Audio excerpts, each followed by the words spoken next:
Hello दोस्तों, नमस्कार। मैं Vipin sir, Vipin math channel पे आपका स्वागत करता हूं। आइए, हम लोग शाम के 8 बजे हुए हैं और इस समय हम लोग प्लेटफॉर्म के बुक का सॉल्यूशन करते हैं। जो 27 प्लस क्वेश्चन प्लेटफॉर्म का वॉल्यूम 2 है, उसी का हम लोग सॉल्यूशन करते हैं, जिसमें हम लोग 1580 नंबर क्वेश्चन तक ऑलरेडी पहुंच चुके हैं। ठीक, तो 1580 से आगे शुरू करना है। तो आइए शुरू करते हैं। उससे पहले अगर आप चैनल पे न्यू होंगे तो चैनल सब्सक्राइब कर लीजिएगा और बेल आइकन प्रेस भी कर लीजिएगा, जिससे जो भी न्यू वीडियो डलेगा उसका नोटिफिकेशन आपको मिलता रहेगा। ठीक, और आप लोग वीडियो ज़्यादा से ज़्यादा दोस्तों में अपने शेयर कर लीजिए। जितने भी आपके व्हाट्सएप फ्रेंड हैं, ग्रुप भी जो भी ग्रुप है उसमें भी आप वीडियो शेयर कर लीजिए, ताकि आपके फ्रेंड सब भी आकर जुड़ जाएं। ठीक, और ज़्यादा से ज़्यादा लोग देखें और इससे फ़ायदा उठाएं। ठीक, तो आइए चलिए हम लोग शुरू करते हैं। वीडियो देखिए, 1580 तक हो गया था, तो 1581 हम लोग का कह रहा है। एक ग्राफ दिया हुआ है, ग्राफ से शुरुआत हो रहा है। बोला है यहाँ पे कि देखिए, ग्राफ आपके बोर्ड पे है। बोल रहा है कि पाई चार्ट जो दिया हुआ है 2017 में विभिन्न मोबाइल कंपनी द्वारा कुल बिक्री का प्रतिनिधित्व करता है। तो यदि वर्ष 2017 में कुल बिक्री 5,000 करोड़ था, देखिए टोटल बिक्री 5,000 करोड़ रुपए था, तो एप्पल कंपनी द्वारा की गई बिक्री कितना होगा। देखिए, हमें एप्पल का कंपनी का जो है बिक्री पूछा हुआ है। तो एप्पल का बिक्री का देखिए प्रतिशत वैल्यू कितना है। एप्पल का 18% है। ठीक, एप्पल का प्रतिशत वैल्यू 18% है, तो इसका 18% हम निकाल लेंगे आराम से। तो 18% निकालने का मतलब प्रतिशत 100 से कट गया, 18 25 90 पे 1 0 हो जाएगा, यानी कि 900 करोड़ रुपए हो जाएगा, जो कि ऑप्शन नंबर किस में दिया हुआ है, सी में दिया हुआ है। ठीक, तो ये आसान सा क्वेश्चन था, एक पाई चार्ट दिया हुआ था। ठीक, चलिए नेक्स्ट क्वेश्चन आइए। नेक्स्ट क्वेश्चन कह रहे हैं हम लोग का। अगला क्वेश्चन बोला है कि रंजीत और रोहन के बीच कुल 210 गेंद को इस प्रकार बांटा जाता है कि रंजीत को रोहन से 56 गेंद अधिक मिलता है। रंजीत को रोहन से 56 गेंद, यानी इसको x मिलेगा तो इसको कितना मिलेगा, x + 56 मिलेगा। और टोटल गेंद है कितना, तो 210 है। यहाँ पे बोला हुआ कि 210 गेंद है। तो यहाँ से देखिए, अब इनको जोड़ लेते हैं तो 2x = अब ये इधर घट जाएगा, 10 में से 6 गया 4 हो जा रहा है, और यहाँ कितना बचा आपका, 10 में से 5 गया 5, 154, तो कटा लीजिए, कितना हो जा रहा है, 77 हो जा रहा है। ठीक, x का वैल्यू 77, इसका मतलब क्या, रोहन को 77 मिल रहा है और रंजीत को हम क्या करेंगे, 77 में 56 जोड़ लेंगे। तो क्या पूछा है आपसे कि तो रंजीत को प्राप्त होने वाली गेंदों की संख्या और रोहन को प्राप्त होने वाली, यानी रंजीत को कितना प्राप्त होगा, जोड़ दीजिए।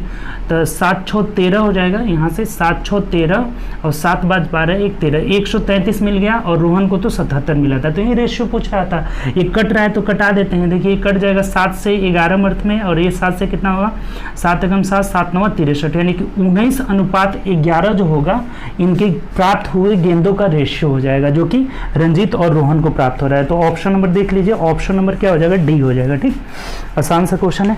चलिए 83 नंबर क्वेश्चन भी देखिए, वो भी आसानी है। क्या कह रहा है 83, 6 घंटे एक दिन का कितना प्रतिशत है। ठीक, देखिए 6 घंटा के बारे में पूछ रहा है और एक दिन का कितना प्रतिशत है, तो जिसके सापेक्ष पूछा जाना उसे नीचे कर लेंगे। तो एक दिन में कितना घंटा होता है, एक घंटा में है तो ये भी घंटा में होना चाहिए।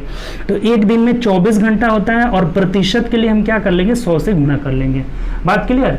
6 घंटा को पूछ रहा था, एक दिन मतलब 24 घंटा का कितना प्रतिशत है, तो 6 चौक 24, 4 से कटा दिए, कितना परसेंट आ जा रहा है, 25% हो जाएगा। यही हम लोग का आंसर हो जाएगा। ठीक, ऑप्शन नंबर देख लीजिए, ऑप्शन नंबर सी हो जाएगा। ठीक, चलिए अगले क्वेश्चन को और बढ़ते हैं। अगला क्वेश्चन जो है ये हल करना है हमें। 5 + कर्ली ब्रैकेट 2 × 5² प्लस है, यहाँ पे 5² + 3, और यहाँ छोटा ब्रैकेट कर्ली ब्रैकेट और माइनस क्या है, 84। ठीक, आसान सा क्वेश्चन है। सबसे पहले हम ब्रैकेट का काम करते हैं, और ब्रैकेट में भी सबसे पहले छोटा ब्रैकेट को तोड़ते हैं, जो स्मॉल ब्रैकेट रहता है। तो स्मॉल ब्रैकेट पहले इसको तोड़ लेते हैं। 5 5 25 और 3 कितना हो जाएगा, 28, 28 दूना 56। यहाँ तक टोटल कितना आ जा रहा है, 56 आ जा रहा है। 56 में 5 जोड़ लीजिए और इसमें से घटा दीजिए, यानी कि 6 5 11 61 में से आप 84 घटा दीजिए, तो कितना हो जाएगा, ये माइनस में आ जाएगा। 4 में से 1 गया 3, और यहाँ हो जा रहा है 23, यानी कि -23 इसका आंसर हो जाएगा। ये आसान सा क्वेश्चन था, सी हो जाएगा। ठीक, नेक्स्ट क्वेश्चन की ओर बढ़िए। 85 नंबर क्वेश्चन क्या कह रहा है, 85 देखिए कह रहा है आप लोग बीच बीच में दोस्तों को शेयर करते रहिए और अपना एक लाइक ना भूलिए, लाइक कर जरूर कर दीजिए, क्योंकि आपका एक लाइक हमें बहुत मोटिवेट करता है, ठीक, कि हम और अच्छे अच्छे और ज़्यादा वीडियो बनाते रहें, ठीक। तो आप लाइक एक अपना जरूर करिए। नीचे लाइक बटन है, लाइक करने में कोई पैसा नहीं लगता है, सिंपल सा है, लाइक बटन केवल आप प्रेस कर दीजिए, उससे बस हमको मोटिवेशन मिलता है, ठीक। तो ये एक आप ज़्यादा से ज़्यादा लोग लाइक करेंगे, जुड़ेंगे, तो और भी हम अच्छे अच्छे कंटेंट लाएंगे और भी तरह तरह की चीज़ों को आपको प्रोवाइड कराएंगे, ठीक। तो आप ज़्यादा से ज़्यादा लाइक करें। देखिए 85 कर है कि दो संख्याओं का गुणनफल इतना है, दो संख्या है उनका गुणनफल है। मान लीजिए एक संख्या x है और यदि उनमें से एक संख्या 1.6 दिया हुआ है, ठीक। दो संख्या है, एक हमें नहीं पता है, एक निकालना है, तो इन दोनों का गुणनफल अगर दिया हुआ है 0.432 दिया हुआ है, तो जब इस x को निकालना होगा तो इस 1.6 से इसको क्या कर देंगे, भाग दे देंगे, 1.6 से भाग दे दीजिए। देखिए ये जब हटाएंगे तो यहाँ 10 हो जाएगा और इस पॉइंट को हटाएंगे तो नीचे 1000 हो जाएगा, ठीक। 0 से 0 कैंसिल हो गया। अब इसको कटा देते हैं, 16 दूना 32, ठीक, 32 और 11 बच जा रहा है, 16 साते 112, यानी कि 27/100 आ जा रहा है। इसका मतलब पॉइंट में क्या हो जाएगा, 0.27 जो हो जाएगा हम लोग का आंसर हो जाएगा, ऑप्शन नंबर ए हो जाएगा। क्लियर। तो ये भी आसान सा क्वेश्चन था, बहुत आसान था। नेक्स्ट क्वेश्चन की ओर बढ़ते हैं। अगली क्वेश्चन देखिए क्या कह रहे हैं।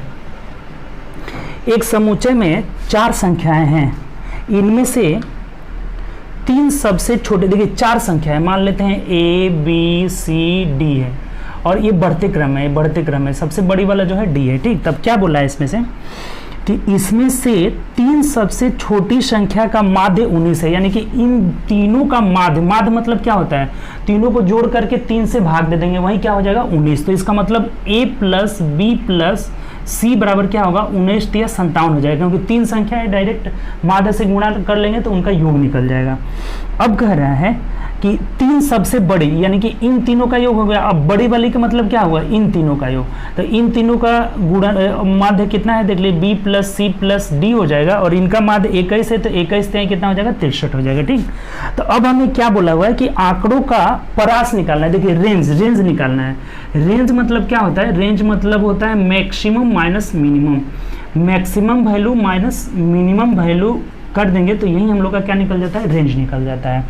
तो देखिए यहाँ हम क्या करेंगे कि B मैक्सिमम है, A मिनिमम है, तो इसमें से इसको घटा देंगे तो हमारा निकल जाएगा आराम से।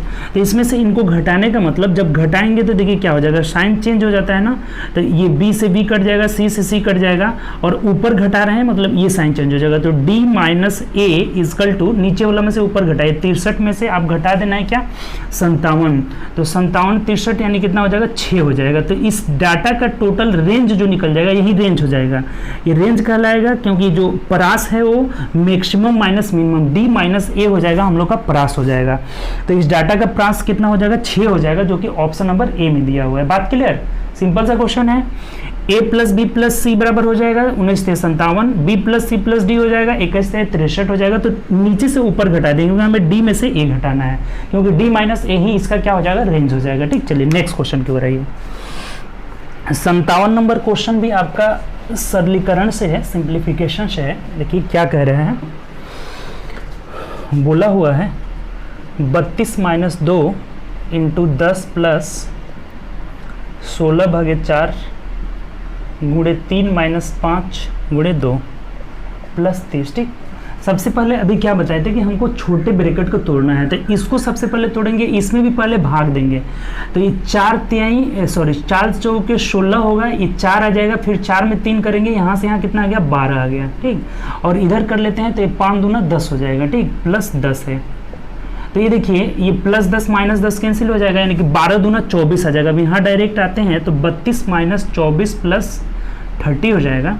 तो 30 32 62, 62 में से 24 घटा दीजिए तो कितना हो जाएगा 12 में से 8 जाएगा, 62 में से हमें 24 घटा देना है, तो 12 में से 4 जाएगा 8 और यहाँ 5 में से 2 जाएगा 3 आ जाएगा, 38 जो है आपका आंसर हो जाएगा, ठीक।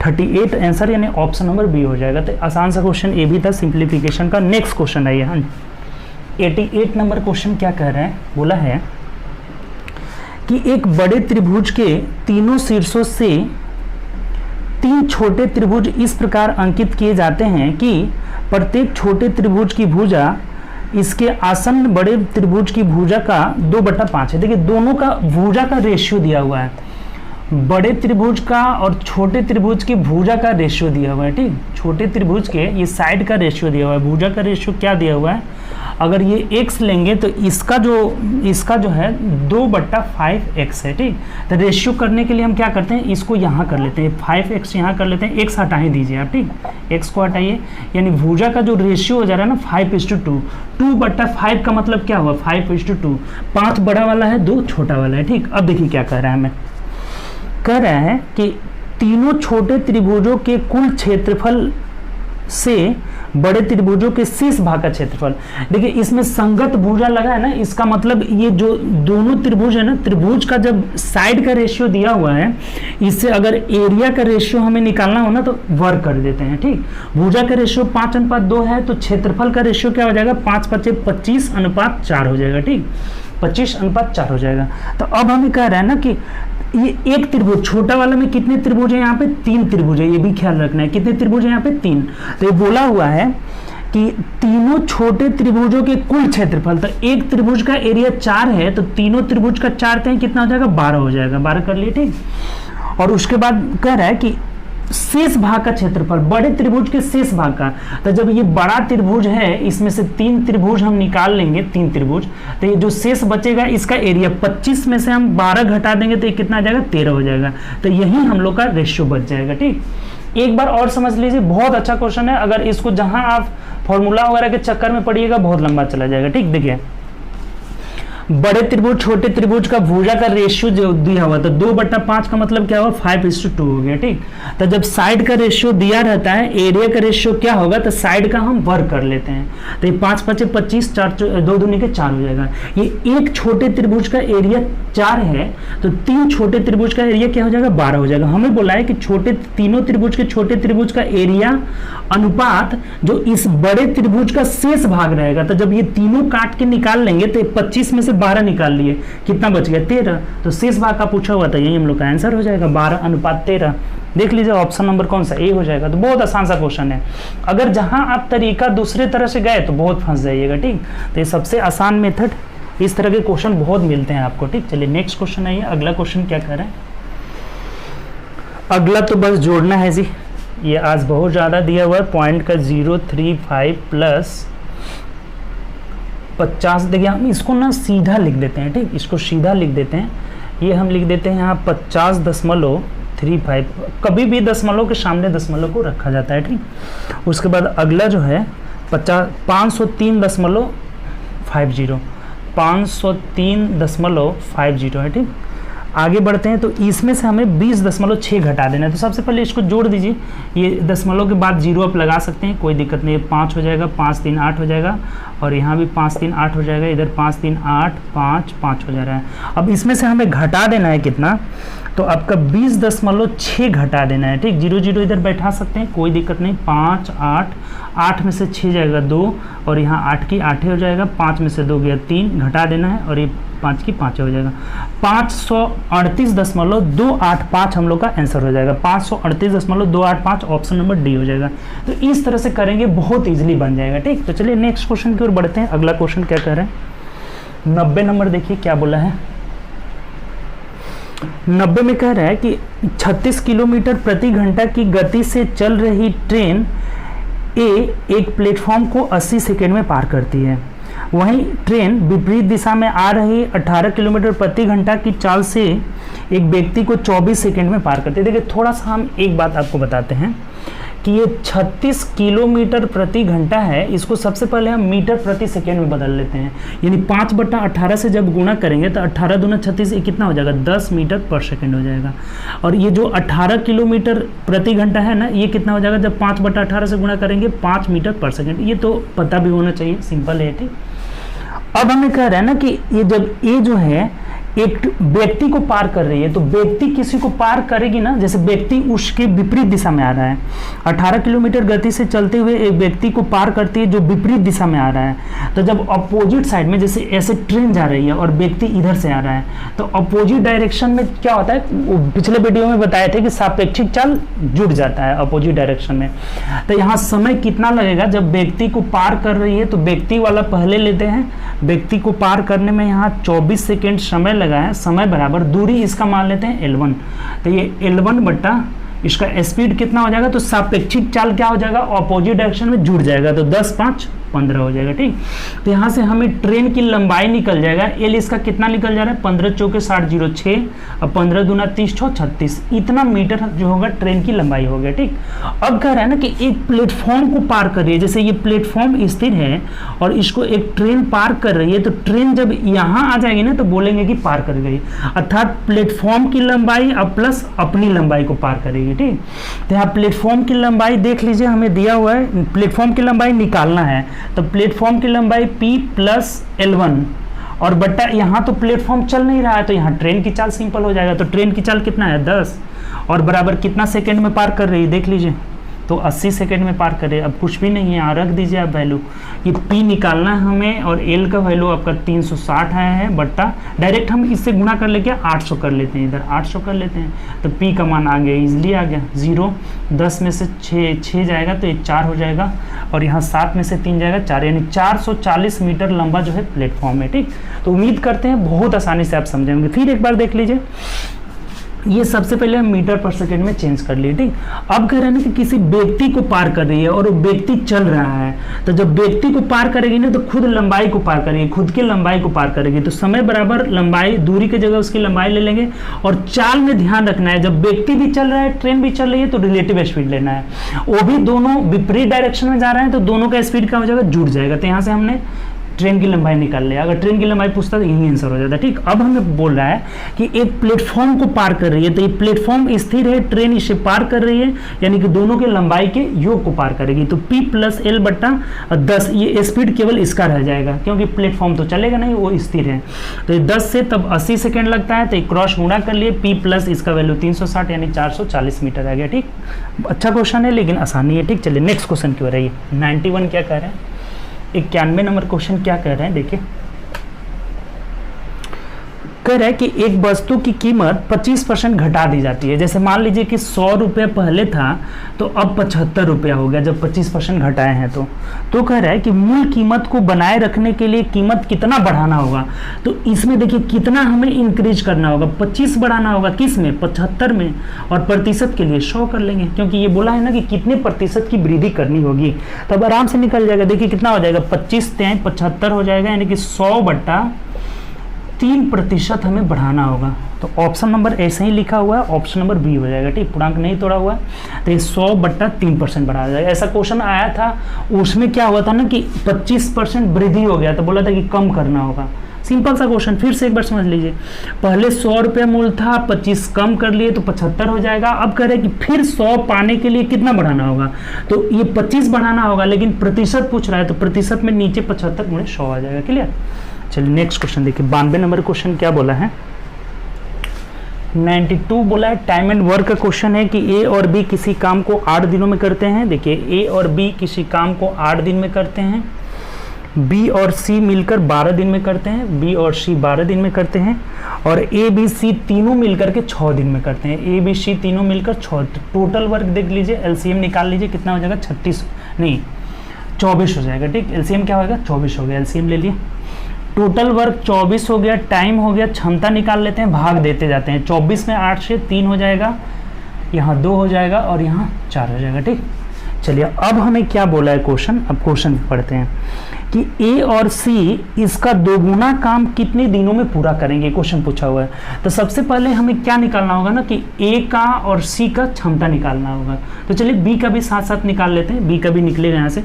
अगर देखिए ये ए प्लस बी प्लस सी का 4 है और इसमें से हम BC घटा लेते हैं तो 4 में से 2 जाएगा, BC जब हटाइएगा तो A का क्षमता क्या निकल जाएगा, 2 निकल जाएगा।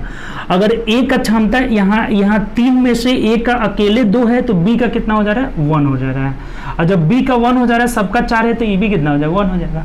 यहाँ तक समझे कि नहीं, अब इसके आगे कुछ भी नहीं है, इसमें क्वेश्चन में कुछ है ही नहीं। A का क्षमता हम BC को जब घटा दिए 4 में से 2 तो 2 हो जाएगा। ठीक, और जब A की क्षमता 2 निकल गया तो AB में से A निकाल लेते हैं, यानी कि B की क्षमता 1 हो गया, तो यहाँ BC 2 है तो इसमें से B का 2 निकाल लेंगे तो C का भी क्या हो जाएगा, 1 हो जाएगा।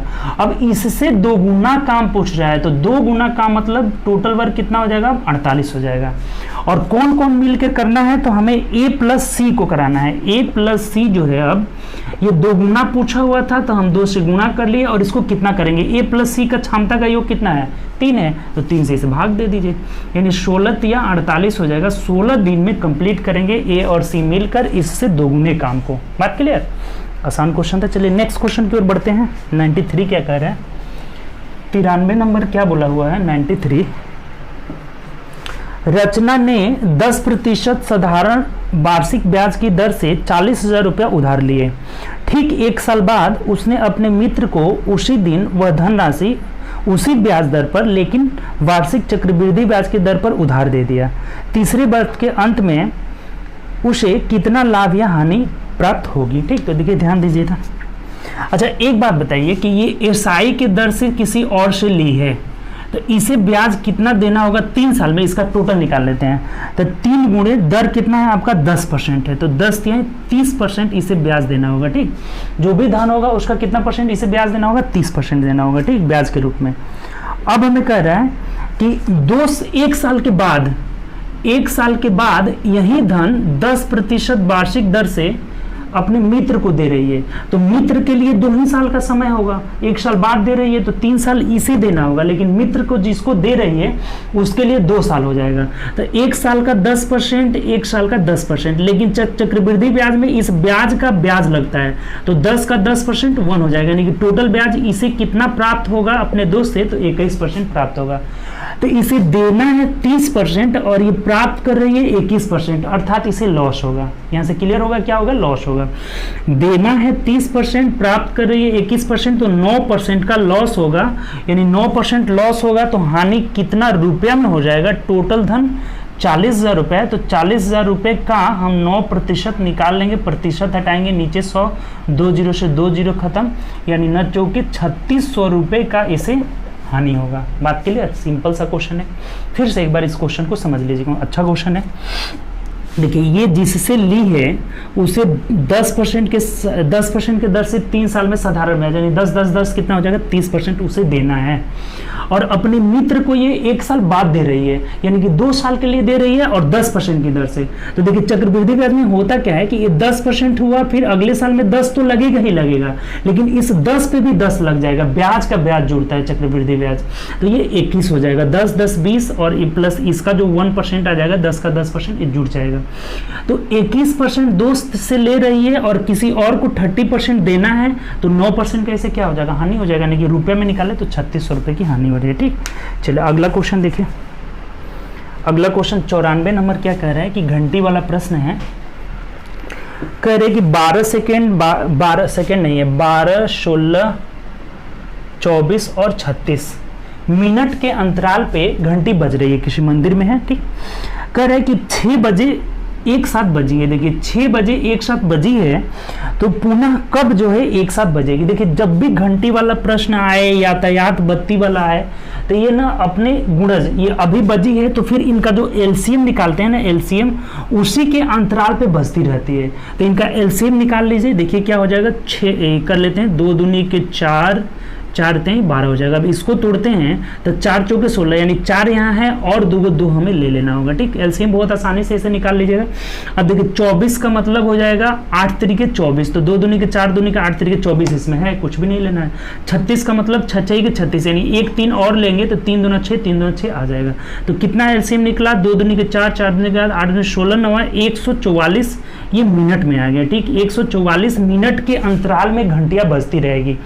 तो अगर 6 बजे बजी है तो फिर कब बजेगी, इस 144 को हम 60 से भाग देकर मिनट घंटा में बना लेते हैं। तो 60 से भाग देंगे, 60 दूना 120, यानी 2 घंटा और फिर 24 मिनट बच जाएगा। ठीक, 60 दूना 120 हो गया और 144 में से 120 यानी 24 मिनट बच जा रहा है। तो फिर कब बजेगी, तो इसमें हम 2 घंटा 24 मिनट जोड़ लेंगे, तो 6 2 8 हो जाएगा। 8:24 पर फिर एक साथ घंटियां बजेगी, यानी ऑप्शन नंबर क्या हो जाएगा हम लोग का, एम में है, सुबह की बात कर रहा था, तो ये 8:24 AM में बजेगी, यानी कि ऑप्शन नंबर सी हो जाएगा। ठीक, तो उम्मीद करते हैं समझ गए होंगे, बहुत आसान चीज है, इनका एलसीएम निकाल करके बस इसमें जोड़ देना है।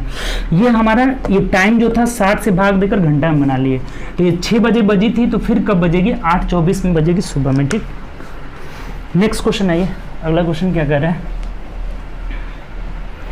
अगला क्वेश्चन बोला है कि राहिल के पास यात्रा की शुरुआत में 18 पच्चे 90 और 5 95, इसको हम नहीं सॉरी 15 8 120 और 5 125 बटा 8 पेट्रोल था। ठीक, देखिए ये यात्रा से पहले का था, ये पहले शुरुआत में उसके पास इतना पेट्रोल था। ठीक, अब कह रहा है कि यात्रा के अंत में 8 तरीके 24 1 25 बटा 8 बचा हुआ है। ठीक, ये बाद में बचा हुआ है, यात्रा के बाद। तो कह रहा है कि यात्रा के दौरान पेट्रोल की आरंभिक मात्रा का कितना भाग उपयोग हुआ। तो देखिए उपयोग में कितना हो रहा है, दोनों को घटा देंगे। ये उपयोग कितना कर रहा है तो दोनों में घटा दीजिए। तो 100 एलसीएम सेम है तो 125 में से 25 घटा देंगे, यानी कि 100 बटा 8 जो है प्रयोग किया। और ये बोला है ना कि कुल भाग का कितना भाग, तो इसका कितना भाग यानी इससे हम भाग दे देंगे। ये 125 बटा 8 से हम भाग दे देंगे, भाग निकल जाएगा। ठीक, जैसे मान लीजिए कि आपके पास 4 रुपया आप ले रहे हैं और आपके पास 20 रुपया पहले से था, तो पूछा जाए कि कितना भाग आप पैसा निकाले हैं, तो 4 बटा 20 हो जाएगा। टोटल को हम हमेशा नीचे रख देते हैं। तो यहाँ ये बोला है ना कि इस पहले पेट्रोल का ये कितना भाग खर्च किया है, तो इतना खर्च किया है और पहले मेरे पास कितना था, तो इसे हम भाग दे देंगे। अब ये उलट जाएगा, यहाँ पे हम उलट देते हैं। देखिए 100 बटा 8 गुणे, आप कहिएगा कटा क्यों नहीं रहे, तो देखिए ना आप कटा दे रहे हैं बहुत आसानी से। 8 8 कैंसिल, 25 चौके 100, 25 5 125, यानी 4 बटा 5 भाग ये उपयोग किया है, जो कि ऑप्शन नंबर किस में दिया है, डी में दिया है। बात क्लियर। चलिए नेक्स्ट क्वेश्चन की ओर बढ़ते हैं। 96 क्या कह रहा है, इसको पढ़िए। बोला है कि यदि आंकड़ों के प्रेक्षणों का बहुलक 15 है और माध्य 6 है तब माध्यिका। देखिए यहाँ से हम माध्य माध्यिका बहुलक पढ़ाए हैं। ठीक, उसका प्लेलिस्ट बना हुआ है, वहां से आप जाकर वीडियो देख सकते हैं। Mean median mode total question 2 video में कंप्लीट किए हैं, पार्ट 1 पार्ट 2 में। ठीक, ग्राफ वाला भी जो हम लोग का तोरण वाला पूछता है, तोरण ग्राफ, उससे भी क्वेश्चन किए हैं, जो कि उसको बोलते हैं हिस्टोग्राम, आयत चित्र से, तो उसको भी टोटल कंप्लीट किए हैं। ठीक, देखिए यहाँ बोल रहा है, आपको एक फॉर्मूला उसमें बताए थे कि मोड बराबर क्या होता है, mode is equal to 3 median minus 2 mean होता है। यानी बहुलक बराबर 3 गुणे माध्यिका माइनस 2 गुणे माध्य होता है। इसको कंठस्थ कर लीजिएगा, इसमें बहुत क्वेश्चन पूछता है। ठीक, अब इसको याद करने का तरीका देखिए, 3 से किस में गुणा करें, तो जिसका नाम बड़ा रहेगा ना उसी में 3 से गुणा करना है, छोटा वाला में 2 से गुणा करना है। ठीक, इसे याद रखिए। तो अब देखिए बहुलक हमें दिया हुआ है कि बहुलक 15 है, यहाँ 15 लिख देते हैं, बराबर 3 इंटू, हमें मीडियन नहीं पता है, मीडियन निकालना है। ठीक, और माइनस 2 गुणे मीन कितना दिया हुआ है, 6 दिया हुआ, तो 6 दूना क्या हो जाएगा 12। अब इस 12 को इसमें लाएंगे तो जुड़ जाएगा, यानी 3 मीडियन इक्वल टू 27 हो जाएगा। ये जब जुड़ेगा ना तो 27, तो 3 9 27, यानी आपका मीडियन कितना आ जाएगा, 9 आ जाएगा। यही हम लोग का आंसर हो जाएगा ऑप्शन नंबर बी। तो ये एक्सप्रेशन आपको याद होना चाहिए, मोड बराबर 3 into median minus 2 into mode mean. चलिए नेक्स्ट क्वेश्चन है ये। अगला क्वेश्चन क्या कह रहा है, 97 नंबर क्वेश्चन बोला है हमें। 1597 कह रहा है कि 6 साल पहले शाइना और सागर की रेशियो दिया हुआ आयु का। देखिए शाइना और सागर, इनकी जो रेशियो है ना 6 साल पहले की बात कर रहे हैं, -6 में कर लेते हैं। ये 6:5 था। ठीक, कितना था, 6:5 था। और अगले 4 साल में, यानी कि अब 4 साल बाद कर रहा है तो ये +4 हो जाएगा। ठीक, 4 साल बाद कितना हो जा रहा है, तो यहाँ 11:10 हो जा रहा है। ठीक, 11:10 हो जा रहा है। तो कह रहे हैं कि वर्तमान में सागर की आयु क्या होगी। देखिए यहाँ ध्यान दीजिए, ये समय का अंतर, ये पहले जैसे मान लीजिए कि ये वर्तमान से 6 साल पहले जा रहे हैं और 4 साल बाद, तो इन दोनों का अंतर क्या हो जाएगा, 6 4 10 हो जाएगा। ठीक, कितना हो जाएगा, 6 4। ये डेली इस टाइप का क्वेश्चन आ रहा है। ठीक, तो इधर समय का अंतर 10 वर्ष हो गया। अब इनका अंतर निकालते हैं तो 6 5 11, और ये अंतर सेम था तो टेंशन नहीं था। अगर नहीं सेम रहता तो हम क्रॉस गुणा करके और अंतर बराबर करते। तो ये 5:5 में आ गया और इधर 10 है, यानी कि 5 यूनिट का वैल्यू 10 वर्ष आ जा रहा है। समय का अंतर 10 है, तो 1 यूनिट का वैल्यू कितना हो जाएगा, 2 वर्ष हो जाएगा। 1 यूनिट का वैल्यू 2 वर्ष। तो अब हमें पूछा है ना किसका पूछ रहे हैं यहाँ से, सागर की वर्तमान आयु निकालना है। ये सागर है ना, इसका वर्तमान निकालना है। ये वर्तमान नहीं, ये 6 साल पहले है, तो ये निकाल करके उसमें 6 जोड़ देंगे तो वर्तमान निकल जाएगा। यानी 1 यूनिट का वैल्यू 2 है तो 5 यूनिट का वैल्यू कितना हो जाएगा, 5 यूनिट का वैल्यू 10 वर्ष हो जाएगा। तो 10 वर्ष में हमें 6 जोड़ना होगा वर्तमान आने के लिए, क्योंकि ये 6 साल पहले की बात है। अगर इसमें निकालेंगे तो 1 का वैल्यू 20, तो इसमें 4 घटाना होगा, क्योंकि 4 साल पहले की बात है। तो यहाँ कितना हो जाएगा, ये 16 वर्ष, इसका जो वर्तमान होगा ना वो 16 वर्ष होगा। किसी से आप निकाल सकते हैं, 1 यूनिट का वैल्यू 2 तो 5 यूनिट का वैल्यू 10, और ये 6 साल पहले का है तो इसमें 6 जोड़ देंगे तो ये हमारा वर्तमान हो जाएगा। वर्तमान कितना साल हो जाएगा, तो 16 वर्ष उसकी वर्तमान में आयु हो जाएगी। ठीक, क्लियर। तो ये आसान क्वेश्चन हो गया था। नेक्स्ट क्वेश्चन चलिए, 98 नंबर क्वेश्चन क्या कह रहे हैं, 98 नंबर क्वेश्चन की ओर बढ़िए। बोला है 10x प्लस 3y, अनुपात मतलब बट्टा कर लेते हैं, 5x plus 2y is equal to 9/5 दिया हुआ है। ठीक, 9/5 दिया हुआ है। तो पहले हम ना यहाँ से x y का रेशियो निकाल लेते हैं। ठीक, तब हम उसमें रख देंगे जो पूछा है, क्रॉस गुणा कर लीजिए। 50x plus 15y equal to 9×5 45x plus 9×2 18y हो जा रहा है। ये 45 इधर घटाएंगे तो ये 5x इजक्वल टू ये जाकर उधर घट जाएगा, यानी कि 3y हो जाएगा। तो x बाई y देखिए, x और y का रेशियो हमारा 3:5 निकल गया। क्लियर। तो अब हमें पूछा क्या है, देखिए यहाँ से पूछ क्या रहा है, बहुत आसान हो गया। 2x प्लस y अनुपात x प्लस 2y, इसी का रेशियो पूछा है। देखिए x की जगह 3 और y की जगह 5 रख दीजिए, रेशियो में है तो। ठीक, तो यहाँ 3 रखेंगे, 3 दूना 6 5 11 हो जाएगा अनुपात। अब इसमें रख लीजिए, x की जगह 3 और 5 दूना 10, तो 10 3 13 हो जाएगा। 11 अनुपात 13 इसका आंसर हो जाएगा, जो कि ऑप्शन नंबर सी में दिया हुआ था। ठीक, इससे हमने x y का रेशियो निकाल लिया और इसमें पुट कर दिया। ठीक, चलिए अगले क्वेश्चन की ओर बढ़ते हैं। 99 नंबर क्वेश्चन देखिए क्या कह रहा है। बोला है कि कितनी धनराशि 5% साधारण ब्याज की दर से 3 साल 6 महीना यानी कि 3.5 साल लेना है। तो 3 साल 6 महीना का 3.1/2 यानी कि 3.7/2 लिख लेते हैं डायरेक्ट। 7/2 और हर साल का जो इंटरेस्ट है वो 5 है, यानी कि 7×5 35/2% हमें ब्याज देना होगा। ठीक, तो ये क्या बोल रहा है कि ब्याज हमें दिया हुआ है कि 18,480 रुपये हो जाता है। देखिए ये ब्याज निकल गया, ये हमारा क्या हो गया, ब्याज का प्रतिशत निकल गया। आर में और टी से गुणा कर दिए, समय गुणे दर, तो क्या हो गया, ब्याज का प्रतिशत। और ये 35/2% का वैल्यू कितना दिया हुआ है, यहाँ पे ब्याज दिया हुआ है 18,480 दिया हुआ है। तो हमें कह रहा है ना कि वह धन राशि कितनी है, धन राशि मतलब क्या, 100% निकाल लेंगे। बात क्लियर। आर टी गुणा कर देते हैं, आर इंटू टी, तो ये क्या निकल जाता है, इंटरेस्ट। तो इंटरेस्ट हमारा 35/2% का वैल्यू इतना हो गया, तो 100% यानी मूलधन पूछ रहा है। मूलधन हमेशा 100% होता है। ठीक, तो 18,480 बट्टा में कर लेते हैं 35, तो 2 ऊपर चला जाएगा और गुणे 100 का हमें वैल्यू निकालना है। 5 से कटा लेते हैं यहाँ, तो ये 5 7 35 हो जा रहा है और 5 दूना 10 20 हो जा रहा है। अब 7 से इसको कटा लेते हैं, 7 दूना 14 4 18 7 6 42 45 44 7 चौक 28 हो जाएगा। 0 अब गुणा कर लीजिए सिंपल, 2 दूनी के 4, देखिए 0 और 0 2 को 0 लगा दिए। अब 4 से गुणा कर लेते हैं, 4 चौको 16 6 6 चौको 24 1 25 5 2 4 दूना 8 2 10 हो जा रहा है। ठीक, तो 1,05,600 रुपया हो जा रहा है। जो हमारा प्रिंसिपल था ना वो कितना था, 1,05,600 रुपया हो जाएगा। ऑप्शन नंबर कितना हो जाएगा, ऑप्शन नंबर हम लोग का हो जाएगा ए हो जाएगा। ठीक, आपको ऐसे भी निकाल सकते हैं, SI बराबर PRT/100, वैसे भी निकाल सकते हैं। वही काम किए हैं, यहाँ RT निकाल लिए हैं, तो ब्याज बराबर इतना है तो 100% मूलधन निकाल लेते हैं। चलिए नेक्स्ट क्वेश्चन की ओर बढ़िए, देखिए अगला क्या कह रहा है। ये हम लोग का ऑप्शन नंबर इसका क्या हो जाएगा, ए हो जाएगा। ठीक, चलिए 600 नंबर क्वेश्चन, 1600 नंबर क्वेश्चन देखिए, हम लोग 1600 नंबर तक अब पहुंच गए।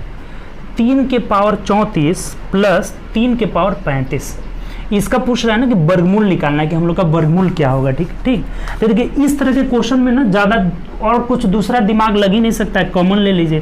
3 के पावर 34 दोनों में है, तो 3 के पावर 34 कॉमन ले लेंगे तो यहाँ 1 बच जाएगा और यहाँ 3 के पावर 1 बच जाएगा, यानी क्या आ गया आपका रूट ओवर 3 की पावर 34 इंटू 4 हो जाएगा। देखिए कितना आसान हो गया, यहाँ 3 34 वो है तो आधा वर्गमूल में क्या होता है, आधा आ जाएगा, तो 3 की पावर 17 आ जाएगा। अगर 2 10 वो है तो वर्गमूल में उसका 2 की पावर 5 हो जाएगा, आधा हो जाता है। ये 3 की पावर 34 है तो वर्गमूल 3 की पावर 17 और 4 का वर्गमूल कितना होता है, 2 हो जाता है। तो ये हम लोग का आंसर हो जाएगा 3 की पावर 17 गुणे 2, यानी कि ऑप्शन नंबर ए हो जाएगा। ठीक, तो ये भी आसान था क्वेश्चन। नेक्स्ट क्वेश्चन देखिए 1601 क्या कह रहा है। 1601 बोला है कि ए और बी किसी काम को 35 दिन में, देखिए ये अच्छा क्वेश्चन है, थोड़ा सा कैलकुलेटिव है और कुछ नहीं है। ए प्लस बी 35 दिन में करते हैं और बी प्लस सी का बोला है कि बी और सी मिलकर इधर लिखते हैं थोड़ा 4375/10 तो इसको हम 100 कर लेते हैं हटा करके। ठीक, अब गुणा कर लीजिए 25 चौके 100, 5 ही से कटाइए तो 5 दूना 10 और ये कटाते हैं 5 अट्ठे 40 और 5 अट्ठे 40, 5 7 35, 5 5 25, फिर कटा लीजिए 5 चौको 20 और ये हो जाएगा 5 एकम 5, 5 7 35, 175 बट्टा ये कितना हज़ार है, 4000 है। ठीक, इसको हम हटा देते हैं, बस इसको पॉइंट में ये बदल लिए बट्टा में। और सी ए का कितना दिया है, सी और ए मिल करके 52.5 है, दशमलव हटाएंगे नीचे 10, 5 दूना 10, 5 एकम 5, 5 5 25, यानी 105/2 हो जा रहा है। ठीक, अभी सबको मिटा देते हैं, ये टाइम हो गया। ठीक, तो अब हम क्या करते हैं ना, टोटल वर्क यानी कि इन सब का एलसीएम निकाल लेते हैं। तो एलसीएम में देखिए ये नीचे 1 है, यानी कि ऊपर जब भी फ्रैक्शन का अगर एलसीएम निकालना हो तो हर अंश का एलसीएम बटा हर का एचसीएफ हो जाता है। ठीक, तो इसका एलसीएम निकालते हैं, देखिए यहाँ पे 5 गुणे 7, 5 7 35 हो जा रहा है। ठीक, 25 7 175, यानी एक और 5 लेंगे तो 25 7 175 हो जाएगा।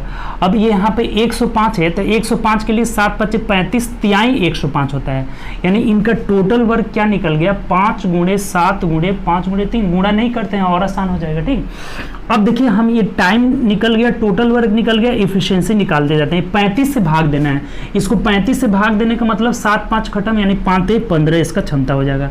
इसको 175/4 तो देखिए 25 7 175, यानी 4 से इसमें गुणा हो जाएगा, इसका 12, बस इससे हम भाग देते जाते हैं। ये देखिए इससे भाग देना है 105, यानी कि 7 5 35 है, 105 तो 5 बचेगा, ये 2 जाकर उधर गुणा हो जाएगा, यानी इनकी क्षमता निकाल लिए 15:12:10 हो जा रहा है। ठीक, यहाँ तक क्वेश्चन में कर लिया। अब क्या बोला क्या है आपसे, देखिए अब सी अकेला कितना दिन में करेगा। ठीक, तो देखिए यहाँ से अगर हम a प्लस बी प्लस सी अगर निकालने जाएं, a प्लस बी प्लस सी तीनों का क्षमता क्या होगा, तो ये जोड़ेंगे ना 15 और 12 25 और 10 कितना, सॉरी 15 12 27 और 10 37, तो यहाँ से सब दो को मिलेगा। देखिए ए 2a हो जाएगा, बी 2b और सी 2c हो जाएगा, तो 2 को मिला है तो इसे 2 से भाग दे देंगे तो a b और c का क्षमता निकल जाएगा, a plus B plus c का निकल जाएगा। ये बात क्लियर हुआ कि नहीं हुआ, तो फिर एक बार देखिए इन सब को जब जोड़ेंगे तो ये 2 को मिल जाएंगे, तो ये जब जोड़े हैं एफिशिएंसी तो 37 आया, तो 37 को 2 से भाग दे दिए तो 1 का क्षमता हो गया। ठीक, अब हमें बोला है ना किसके बारे में, कि C को काम कराना है, तो अगर ए बी घटा देते हैं, इसमें से अगर 15 घटा देते हैं तो ये C का क्षमता निकल जाएगा। देखिए कितना, 15 दूना 30 घटाएंगे तो 7/2 C का क्षमता होगा। तो C कितना दिन में इस काम को करेगा, देखिए C कितना दिन में इस काम को करेगा, हम क्या करते हैं 7/2 से भाग दे देंगे। क्लियर, नहीं समझे, फिर से एक बार समझ लीजिए। देखिए कुछ नहीं है, टाइम हमने निकाल लिया फ्रैक्शन में, तो टोटल वर्क इतना इनका एलसीएम ले लिए हैं। ठीक, अभी भाग देते गए हैं, क्षमता निकल गया है, तो हमें पूछ रहा है ना कि सी की क्षमता निकालना है, तो ए बी सी तीनों मिलकर 37/2 है और ए बी 15 को घटा देंगे तो सी कितना आ जा रहा है 7/2, तो सी कितना दिन में करेगा, तो 7/2 से करेंगे, ये 2 ऊपर चल जाएगा, यहाँ गुणा में हो जाएगा, 7 से 7 कैंसिल हो जाएगा, यानी कि 5 5 25 दूना 50 थे 150, 150 दिन में सी उस काम को कंप्लीट कर लेगा। ठीक, यानी ऑप्शन नंबर हम लोग का क्या हो जाएगा, ऑप्शन नंबर यहाँ से बी हो जाएगा। ठीक, क्लियर। चलिए नेक्स्ट क्वेश्चन देखते हैं, अगला क्वेश्चन क्या कह रहा है। अगले क्वेश्चन की ओर बढ़ते हैं। 1602 नंबर क्वेश्चन भी अच्छा क्वेश्चन है। ठीक, थोड़ा सा समझना है, टेक्निकली है और कुछ नहीं है। देखिए कह रहा है कि 11 विशिष्ट प्रेक्षणों के एक समुच्चय की माध्यिका 12.5 है। ठीक, 12.5। देखिए आपको बताए थे कि माध्यिका जो होता है ना पोजिशनल एवरेज होता है, यानी कि अगर 11 गो संख्या है तो ये बीच वाली संख्या हो गया, यानी कि 5 इधर हो जाएगा, 5 गो संख्या इधर हो जाएगा, ये छठी नंबर की संख्या हो जाएगी। 6 नंबर जो संख्या है वही हमारा क्या हो जाएगा, यहाँ पे 12.5 हो जाएगा। ये बात क्लियर? क्योंकि जब 11 गो नंबर्स का जो है माध्यिका जो दिया है 12.5, तो माध्यिका पोजिशनल वैल्यू होता है। 5 इधर हो गया, 5 इधर, यानी कि छठा नंबर जो होगा वही हमारा ये 12.5 होगा। अब क्या कह रहा है आगे क्वेश्चन को, यदि समुच्चय के अंतिम, अच्छा एक चीज और देखिए कि ये आरोही या अवरोही में सजा हुआ है, तो आरोही हम मानकर चलते हैं कि ये बढ़ते क्रम में है। क्या है ये? बढ़ते क्रम में। ठीक, तो अब बोल रहा है कि यदि प्रत्येक अंतिम 5 के ये जो पांचों हैं ना, इस सब में 11-11 जोड़ रहे हैं, सब में हम 11-11 जोड़ रहे हैं। अच्छा एक चीज बताइए कि जब इसमें 11-11 जोड़ेंगे तो आरोही में है तो आरोही में ही रहेगा, ये क्रम नहीं चेंज होगा, क्योंकि हर ये जो 5 है ना, तो यहाँ जो 7वां है ना 8वां से छोटा है, 8वां 9वां से छोटा है, तो जब 11 सब में जोड़ेंगे तो ये आरोही क्रम में ही रहेगा, यानी कि माध्यिका जो होगा वो चेंज ही नहीं होगा, यही हो जाएगा हम लोग का 12.5 ही माध्यिका हो जाएगा। ये आप अंतिम में कितना हो जोड़ दीजिए, सब में प्रत्येक जोड़ना होगा, ये बात ध्यान रखना होगा, तब भी ये माध्यिका क्या हो जाएगा 12.5 ही रह जाएगा, कुछ भी चेंज नहीं होगा। एक टेक्निकल क्वेश्चन है। ऑप्शन नंबर देख लीजिए, ऑप्शन नंबर हम लोग का डी आंसर हो जाएगा। ठीक, नहीं समझे हैं तो एक बार थोड़ा और इत्मीनान से समझिए। माध्यिका आपको बताया है कि जो पोजिशनल एवरेज होता है, यानी कि बीच वाली संख्या माध्यिका हो जाती है। तो इसका जो माध्यिका 12.5 दिया था, तो 5 इधर छट जाएगा, 5 इधर, 11 संख्या, यानी कि छठी संख्या हमारा निकल गया 12.5। अब इधर वाली संख्या के प्रत्येक टर्म में 11 जोड़ेंगे तब भी वो इंक्रीजिंग ऑर्डर में ही रहेगा, आरोही क्रम में ही रहेगा, क्रम नहीं चेंज होगा, ये आगे पीछे नहीं जाएगा। इसका मतलब जो इसका मीडियन रहेगा ना वो चेंज नहीं होगा, यही रह जाएगा, अनचेंज रह जाएगा, क्योंकि ये अपने स्थान पे ही रह जाएगा, तो अपने स्थान पे ही रह जाएगा, इधर उधर चेंज नहीं होगा, तो फिर ये मीडियन में क्या हो जाएगा, यही हमारा आंसर हो जाएगा, यानी कि माध्यिका जो होगा 12.5 हो जाएगा। ठीक, अच्छा क्वेश्चन है, थोड़ा सा टेक्निकली क्वेश्चन है। 3 नंबर देखिए, अलजेब्रा से दिया हुआ है, ये भी बढ़िया क्वेश्चन है। ठीक, 3 नंबर क्वेश्चन क्या कह रहा है देखिए, बोला है यहाँ से हमें देखिए पूछ क्या रहा है और दिया क्या है, सब कुछ यहाँ लिख देते हैं। a plus B plus C is equal to 9 दिया हुआ है। ठीक, उसके बाद कह रहा है कि a square plus B square plus C square is equal to 29 दिया हुआ है। ठीक, और हमें A cube plus B cube मान क्या निकालना है, देखिए यहाँ से मान निकालना है a cube plus B cube plus c cube minus 3ab। इसका फॉर्मूला आपको पता होगा, हम लिख देते हैं a plus B plus c into a square plus B square plus C square minus a b minus b c minus a, minus common ले लेंगे तो क्या आ जाएगा a b plus b c plus c हो जाता है। ठीक, ये फॉर्मूला आपको पता होगा। ठीक, नहीं पता होगा तो याद कर लीजिएगा, फॉर्मूला बहुत काम का चीज़ है। ठीक, अब देखिए कि इसका हमें वैल्यू निकालना है, तो a plus B plus c का वैल्यू दिया हुआ है, ये स्क्वायर वाला की वैल्यू दिया है, ये वैल्यू हमें पता नहीं है, तो ये कहाँ से निकालेंगे, तो एक हथियार और मेरे पास है, कौन सा हथियार, तो ये फॉर्मूला आपको पता होगा, a plus B plus c का होल स्क्वायर इक्वल टू क्या होता है, a square plus B square plus C square plus 2 into a b plus b c plus c हो जाएगा। तो यहाँ से हम आराम से निकाल लेंगे। ये जो इसका वैल्यू यहाँ 9 दिया है तो 9 9 81 हो जाएगा, और इसका वैल्यू देखिए यहाँ 29 दिया है तो 29 इधर घटा लेते हैं, बराबर क्या हो जाएगा, twice of a b plus b c plus c हो जाएगा। तो घटा दीजिए, देखिए ये कितना आ जा रहा है यहाँ से, तो ये आ जा रहा है हमारा 11 में से 9 हो जाएगा 2, और यहाँ 7 में से 2 जाएगा 52 आ जा रहा है। ठीक, तो ये घटा लिए यानी कि 26 आ जा रहा है। इसका value a b plus b c plus c a का वैल्यू कितना आ गया हम लोग का, 26 आ गया। अब हमें इसका वैल्यू निकालना है, तो इसका वैल्यू निकालना है तो बराबर यहाँ दे देते हैं, a plus B plus c का वैल्यू 9 है, 9 गुणे a square plus B square plus C square का वैल्यू 29 है, 29 इसको ब्रैकेट में ही रखते हैं, minus a b plus b c plus c a का आप मान 26 निकाले हैं, 26 रख लीजिए। 29 में से 26 गया 3, 3 में 9 से गुणा कर लेंगे, यानी कि 27 जो होगा हम लोग का आंसर हो जाएगा। उम्मीद करते हैं समझ गए होंगे। 2 हथियार है उसी से हमने निकाले हैं।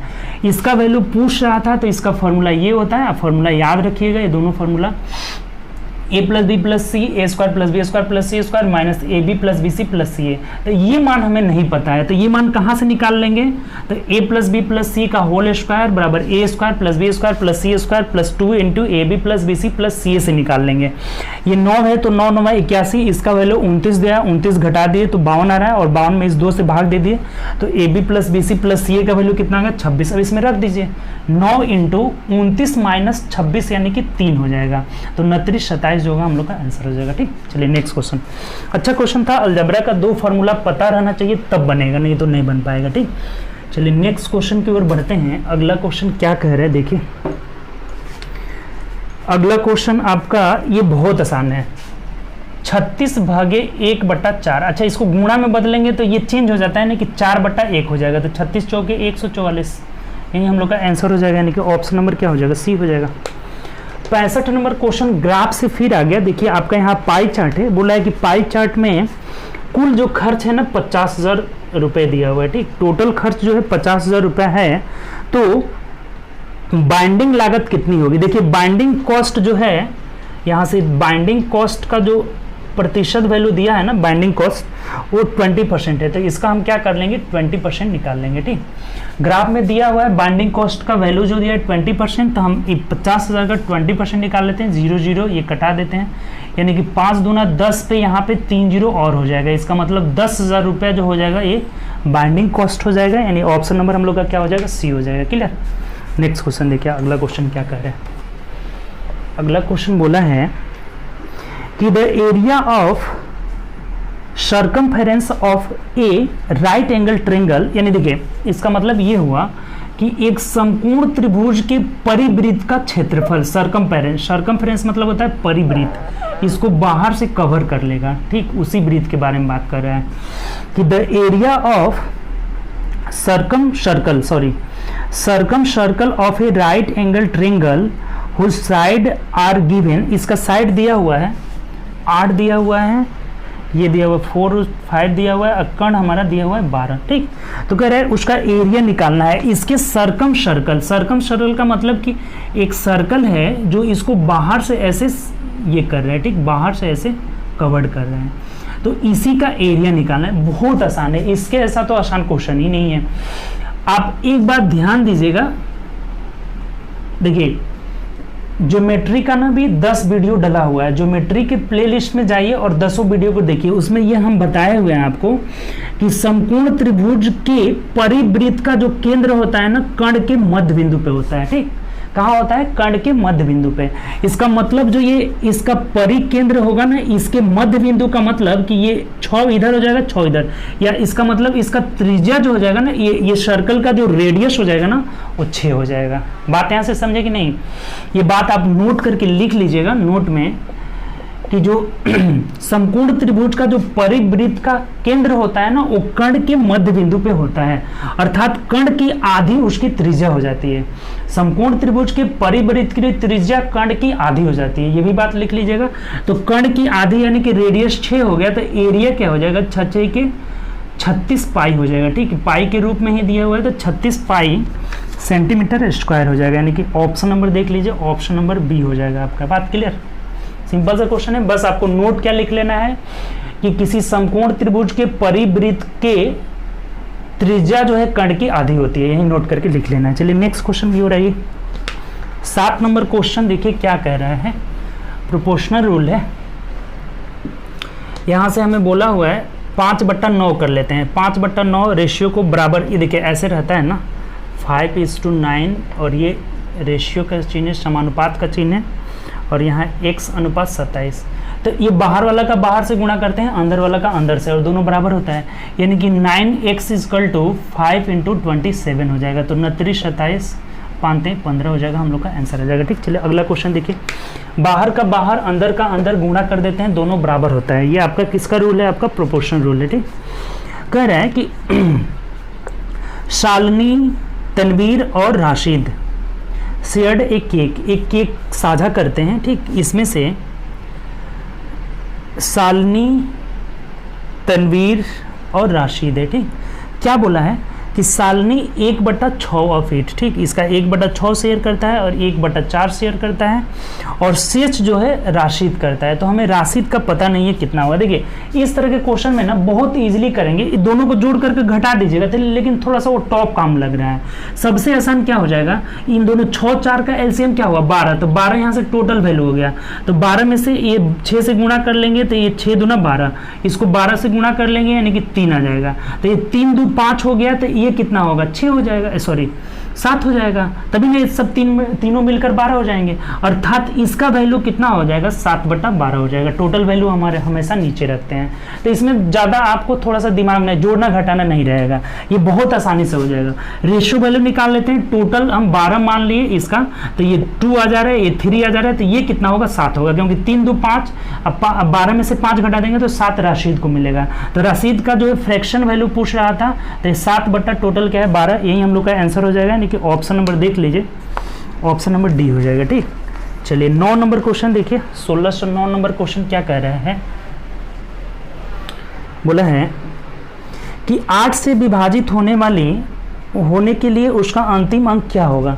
तो 8 से विभाजित होने के लिए हमेशा सम संख्या ही रहेगा। देखिए 8 एकम 8, 8 दूना 16, 8 तरीके 24 4, 8 तरीके 24, 8 चौको 32 2, 8 पंच 40, 8 छक 48, 8 7 56, 8 8 64, 8 9 72, 8 10 80, यानी कि हमेशा देखिए यही सब अंक रिपीट होता रहेगा, अंतिम अंक यही रहेगा। तो देख लीजिए ये बोला है कि कौन अंक होना चाहिए, तो 4 होना चाहिए, ये ऑप्शन हो जाएगा 4 होगा। ठीक, 8 तरीके 24, यानी अगर कोई संख्या 8 से विभाजित होता है तो अंत में या तो 4 हो सकता है, 6 4 2 0 8 भी हो सकता है। ठीक, तो यही अंक होगा। तो इसमें से न 3 होगा, न 5 होगा, न 1 हो जाएगा। ठीक, चलिए 10 नंबर क्वेश्चन देखिए। 1610 क्या कह रहे हैं कि 6600 रुपये को 2 भागों में इस प्रकार से विभाजित किया जाता है ताकि पहले भाग का 3 वर्ष का ब्याज 10% की दर से और अगले भाग के 4% की दर से 9 साल का साधारण ब्याज बराबर हो जाए। देखिए जब भी ऐसा क्वेश्चन आए ना कि साधारण ब्याज बराबर, तो ब्याज के इनवर्स में, यानी कि पहला भाग का जो आरटी निकाल लेंगे। अभी आपको बोले थे कि आरटी जो हो जाता है हमारा ब्याज हो जाता है, तो 10 तिहाई 30 हो जाएगा 30%, और दूसरा भाग हो जाएगा कि न चौकी 36% हो जाएगा। तो इसी के इन्वर्स में जो हमारा मूलधन बढ़ जाता है। ठीक, अगर ब्याज बराबर तो ब्याज के इन्वर्स में मूलधन को बांट दिया जाता है, अगर मिश्रधन बराबर तो मिश्रधन के इन्वर्स में। बस 2 बातें। तो ये देखिए 6 6 की 36, सॉरी ये 6 5 30, 6 6 की 36, यानी 6 यहाँ आ जाएगा, 5 यहाँ आ जाएगा, तो 6 5 11, 11 का वैल्यू 6600 रुपये दिया हुआ है। ठीक, 6600 रुपये, तो एक का वैल्यू कितना आ गया 600 रुपये। तो पहला भाग 6 की 36 हो जाएगा 3600 रुपये, और दूसरा भाग 6 5 30 यानी कि 3000 रुपये हो जाएगा। यही हम लोग का आंसर हो जाएगा। बात क्लियर। तो जब भी अगर ब्याज बराबर हो तो दोनों के ब्याज के इन्वर्स में बढ़ जाएगा। ये 30 कैसे आया, 6% की दर से 5 साल का 6 6 5 30, और ये हो जाएगा हम सॉरी 10% की दर से 3 साल का 10 33, और ये 4% की दर से 9 साल का, तो 9 चौके 36 हो गए। इसी के इन्वर्स में बांट दिए तो 6:5 हो जा रहा है। 6 5 11 का वैल्यू 6600, तो 1 का वैल्यू 600, यानी कि 6 6 3600, और ये 3000 हो जा रहा है। ठीक, तो आज हम लोग 30 क्वेश्चन किए, 1610 तक हम लोग पहुंच चुके हैं। ठीक, तो अब क्वेश्चन नंबर ऑफ क्वेश्चन ऐसे ही हम लोग बढ़ता रहेगा हम लोग का नंबर ऑफ क्वेश्चन। ठीक, तो आप लोग से बस एक ही रिक्वेस्ट है कि आप लोग वीडियो ज़्यादा से ज़्यादा शेयर करें, और वीडियो देख रहे हैं तो पूरी वीडियो को देखिए और लाइक करना ना भूलिए। ठीक, लाइक करते रहिए और शेयर करते रहिए दोस्तों में। ठीक, तो चलिए आज बस इतना ही रहने देते हैं। हम अगले क्लास में फिर कल मिलेंगे, हम लोग इसी उत्साह और उमंग के साथ मिलेंगे। ठीक, कभी भी उमंग कम नहीं होगा, चाहे कोरोना हम पे जितना हावी हो जाए। ठीक, इससे कोई मैटर नहीं है, बस आप अपना घर पे बैठ के सेफ रहिए, और जो भी गवर्नमेंट की तरफ से हम लोग को निर्देश मिल रहा है उसको आप पालन करिए। ठीक, जैसे हाथ धोना हुआ, छोटी छोटी बात, ये तो हाथ धोना तो हमेशा के लिए आपके लिए बन जाएगा, रूटीन ही बना लीजिए। कभी भी हाथ धोना हुआ, बाहर जाएँ तो मास्क लगा ले, सोशल डिस्टेंसिंग पालन करें, ये सब नियम तो आपको पालन करना ही होगा। अगर क्लासेस ऑफलाइन खुलता भी है, स्कूल खुलता भी है, तो ये नियम आपका अब नहीं जाने वाला है जब तक कोरोना रहेगा आपको। ठीक, लेकिन डरना नहीं है, उसको हमें फेस करना है, और ऐसा नहीं है कि उसके चलते हम अपना पढ़ाई डिस्टर्ब कर दें, पढ़ाई को अपना जारी रखना है। ठीक, तो उम्मीद करते हैं आपको ये बातें समझ में आई होगी और आज का सेशन भी अच्छा लगा होगा। तो ज़्यादा से ज़्यादा दोस्तों में शेयर भी करिए वीडियो। चलिए ओके बाय, और अपना ख्याल रखिए, फिर कल मिलेंगे।